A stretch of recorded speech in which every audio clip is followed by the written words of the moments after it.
जय माता दी दोस्तों, कैसे हैं आप सभी। उम्मीद करती हूँ कि आप सब बहुत ही अच्छे होंगे, खुश होंगे, स्वस्थ होंगे। और आप सभी को शैलपुत्री माता के परथे नवरात्रि की बहुत बहुत शुभकामनाएं। और अभी सुबह के 6:45 बजने वाले हैं।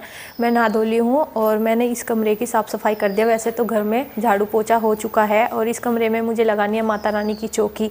और चौकी पे बिछाने के लिए जो भी सामान या सामग्री मुझे चाहिए वो मैं निकाल के रख लेती हूँ, क्योंकि जल्दबाजी में बहुत सी चीज़ें ऐसी होती हैं कि नहीं भी याद रह पाती। तो इसीलिए पहले मैं आराम से सोच विचार करके निकालूंगी, उसके बाद में माता रानी की चौकी लगाने के लिए बैठूंगी। और अभी यहाँ पर मैंने कुछ सामान तो निकाल के रख लिया है, थैले में निकाल के रख लिया है। जो नारियल था, नारियल और चुनरी और माता रानी का श्रृंगार भी आ चुका है।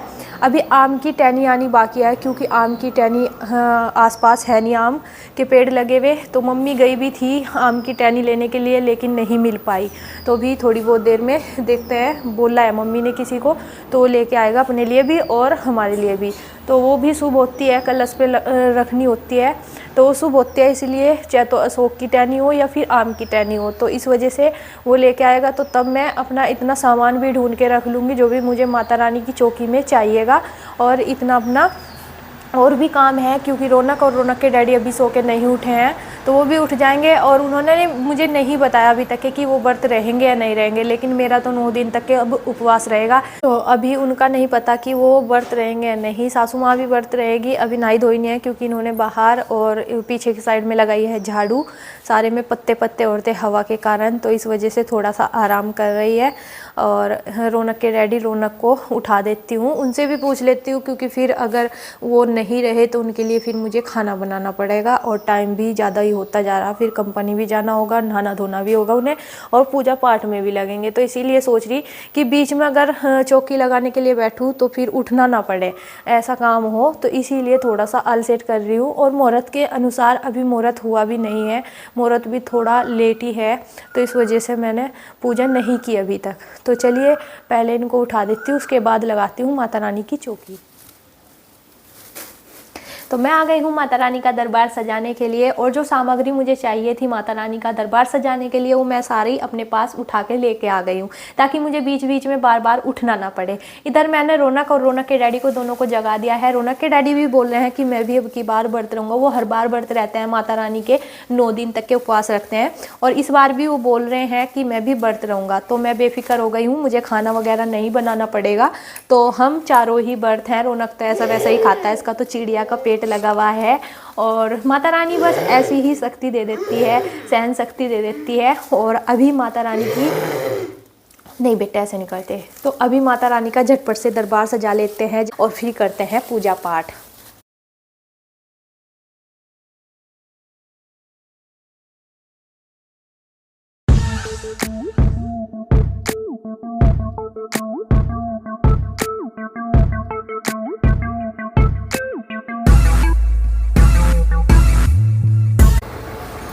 डैडी आ गए, मैं भी।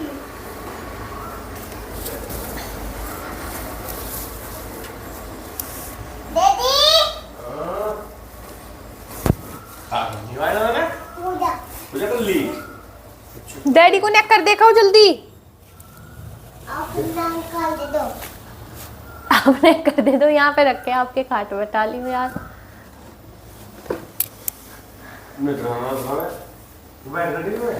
मुहूर्त देख रही माता। तो लगभग मैंने माता रानी की चौकी तैयार कर दिया। माता रानी को भी मैंने नीचे अक्षत बिछाकर माता रानी को स्थापित कर दी थी। और अभी ऐसे ही मैंने कलश स्थापना किया, यानी कि नीचे मैंने अक्षत डाल लिए थे, यानी कि बिछा लिए थे। और उसके बाद मैंने दोनों जल से भर लिए थे, और उसके बाद इनमें एक सिक्का डालकर और चावल के दाने डालकर अभी मैं नारियल को स्थापित करने लग रही हूँ कलश के ऊपर। और जो आम की टहनी मम्मी लेके आई थी वो अच्छे से धुल ली थी, उन्हें शुद्ध कर लिया था। और उसके बाद मैंने इनको धुलने धुलने के बाद दोनों कलश में डालकर और अपना जो भी गलती सलती होती है देखिए समार्चना तो मांगनी होती है, क्योंकि पहले नवरात्रि में बहुत सी भूल चूक हो जाती है। तो यहाँ पे अभी मैंने कलश स्थापित कर दिया है और जो नारियल का मुख है वो मैंने अपनी तरफ किया है, क्योंकि मैं भी देखिए यूट्यूब पे वीडियो वगैरह देखती रहती हूँ तो यही बोलते हैं कि नारियल का जो मुख होता है वो अपनी तरफ होना चाहिए, यानी कि नारियल की जो आंखें होती है वो अपने मुख की तरफ होनी चाहिए। जैसे हम भगवान से प्रार्थना करते हैं, किताब वगैरह पढ़ते हैं, कथा पढ़ते हैं, तो वो इसके द्वारा भगवान की तरफ जाती रहती हैं। तो जैसा सुना आप सभी को मैंने ऐसे ही शेयर कर दिया है। तो यहाँ पर अभी मेरी तैयारी हो चुकी है और मैंने यहाँ पर सबसे पहले जो पूजा की थाली यानी कि छोटी प्लेट थी उसमें सत्ये बनाए और सत्ये बनाने के बाद मैंने यहाँ पर सभी भगवान के तिलक किया। जैसे कि माता रानी की प्रतिमा को तिलक किया है, गणेश देवता को विराजमान किए थे उनको तिलक किया है और कलश स्थापित किए थे उन पे मैंने सत्ये बनाए हैं और जो नारियल है उस पे मैंने तिलक किया। तो यहाँ पर देखिए भूल चूक हुई हो तो मैंने उसके लिए माता रानी से अक्षमार्चना मांग ली थी। उसके बाद मैंने सभी तिलक वगैरह कर कर अपने तिलक किया और रौनक के यानी कि अपने बेटे के तिलक किया और इसको काफ़ी अच्छा लग रहा था। यहाँ पे ये फ़ोन लेके आ गया था तो फ़ोन देखने लगा था और यहाँ पर मैंने सुबह ही मम्मी से पुप्स यानी कि फूल मंगवा लिए थे, तो ये मैंने माता रानी के चरणों में अर्पित किए और कलश पे मैंने रखे और यहाँ पर अभी पूजा की तैयारी लगभग हो चुकी है। तो अभी धूप बत्ती वगैरह जलाकर दीपक उज्जवल करते हैं, उसके बाद हम पढ़ेंगे कथा।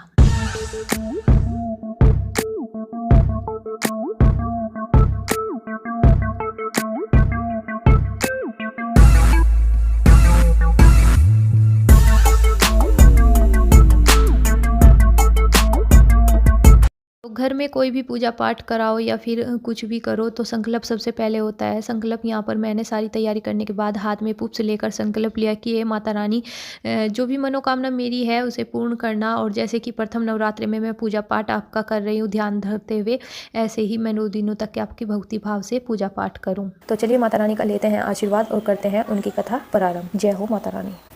घट स्थापना, दुर्गा पूजन सामग्री, गंगा जल, रोली मूली, 5 सुपारी, धूपबत्ती, घी का दीपक, फल फूल की माला, भी गणपति, चावल केले का खंबा, वर्धनवाल के वास्ते आम के पत्ते, चंदन, घट स्थान, नारियल, सौदी, हल्दी की गांठ पर चंदन, लाल वस्त्र, पूर्ण पात, चावल से भरा पात्र, गंगा की मृतिका जो जब पदार्थ, सुगंधित तेल, सिंदूर, कपूर, पंच नैवेद्य के वास्ते फल इत्यादि, पंचामृत, दूध, दही, मधु, चीनी, पंचमुख गाय का, श्री दुर्गा नवरात्र व्रत कथा संपन्न। व्रत करने की विधि। इस व्रत में उपवास या फलाहार आदि का विशेष कोई नियम नहीं है। प्रातःकाल उठकर स्नान कर मंदिर में जाकर या घर पर ही नवरात्रों में दुर्गा जी का ध्यान कर यह कथा पढ़नी चाहिए। कन्याओं के लिए व्रत विशेष फलदायक है। श्री जगदम्बा की कृपा से विघ्न दूर होते हैं। कथा के अंत में दुर्गा माँ सदा तेरी जय हो का उच्चारण करते कथा प्रारंभ। बृहस्पति जी बोले, ब्राह्मण जी आप अत्यंत बुद्धिमान, सब शास्त्र और चारों वेदों को जानने वालों में श्रेष्ठ हो।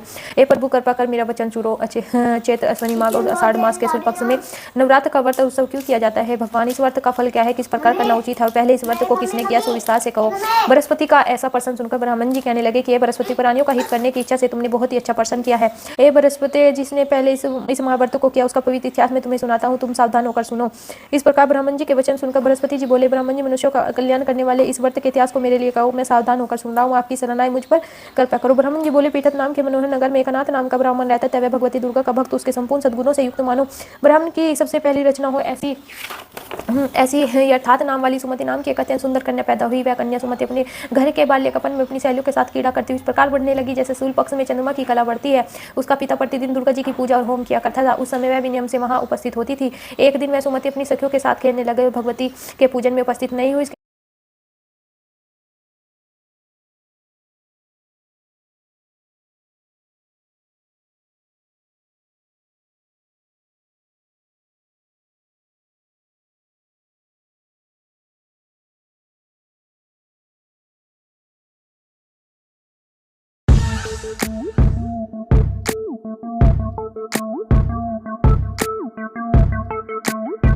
जकारा शेरावाली का बोल साचे दरबार की जय। जय श्री राम। लो प्रसाद ले लो।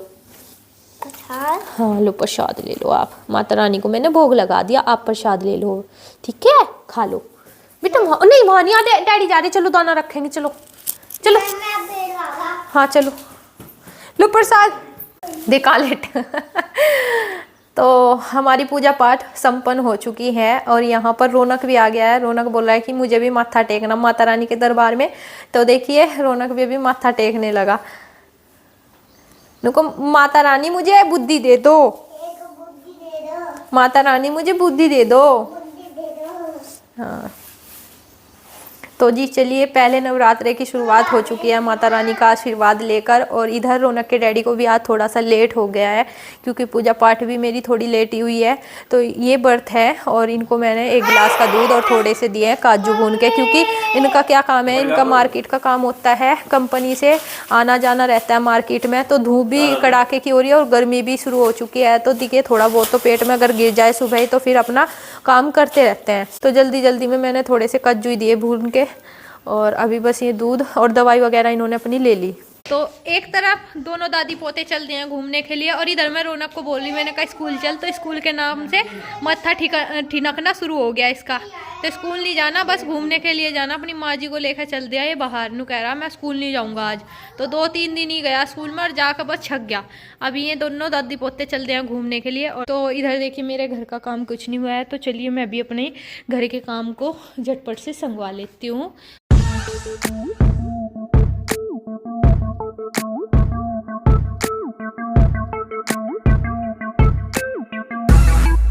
तो वैसे तो सुबह मैंने इस कमरे में झाड़ू पोछा कर दिया था और उसके बाद ही नहा धो के मैं अपना माता रानी का दरबार सजाने के लिए लगी थी। लेकिन यहाँ पर रौनक ने खाई थी टॉफ़ी और जैम से बैठ के, तो उसने बहुत सारा चिपकाया हुआ है। मैं सोची दोबारा से इसमें अपना पोछा लगा देती हूँ और कपड़े से साफ़ कर देती हूँ, क्योंकि अब लग गया है माता रानी का दरबार तो झाड़ू तो नहीं लगेगी।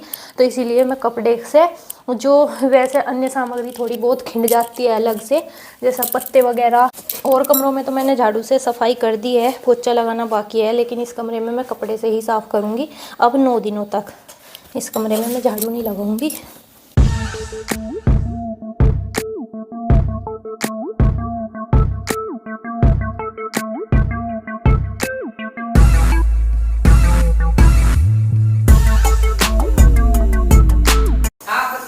तो जी शाम के बज चुके हैं अभी 4 और चाय पानी हमने पी लिया, क्योंकि मेरा और मेरी सासू माँ का है व्रत। तो रौनक को अपना थोड़ा सा बिस्कुट वगैरह दे दिया था दूध के साथ, तो उसने भी अपनी पेट पूजा कर लिया है। और इधर मैंने रख दिए हैं आलू बनने के लिए, क्योंकि शाम के टाइम माता रानी को भोग लगाएंगे तो तैयारी वगैरह करते हैं, खाना पीना बनाएंगे। यानी कि सेंधे नमक के आलू बनाऊँगी दही के साथ भोग लगाने के लिए। तो अभी जो बर्तन है चाय के वो मैंने साफ़ नहीं किए, बस काम तो कुछ है नहीं, या फिर खाना वगैरह बनाना, सब्जी वगैरह छोंकनी है, बस आलू बनाएंगे सेंधे नमक के। और रौनक के डैडी अगर कुटू का आटा लेकर आए तो पूरी बना देंगे। तो अभी आटा नहीं आया ना अभी तक के, तो इस वजह से सोच रही हूँ कि फ़ोन करके उन्हें बोल दूँगी और वो लेके आ जाएंगे। तो मैंने उन्हें सुबह बोल दिया था जब वो कंपनी जा रहे थे कि जल्दी आ जाना, थोड़ा सामान लेके आना है जो कि नहीं है घर पे, वो मैं बता दूंगी उनको फ़ोन पे, वो लेके आ जाएंगे। तो प्रथम नवरात्रे की दिनचर्या आप सभी के साथ आज मैंने शेयर किया है कि सुबह उठ के स्नान इत्यादि करके कैसे माता रानी की चौकी लगाई है, कैसे माता रानी को विराजमान किया है, कैसे पूजा पाठ की है और कैसे साथ साथ अपने घर के काम किए हैं। तो जी चलिए एंड कर देते हैं यहीं पर। आपको पसंद आए तो कमेंट में बताना ज़रूर। मिलते हैं आप सभी को एक नए और ऐसे ही ब्लॉग के साथ। तब तक के लिए आप सभी को बाय बाय। माता रानी आप पर अपना आशीर्वाद बनाए रखे। जय माता दी।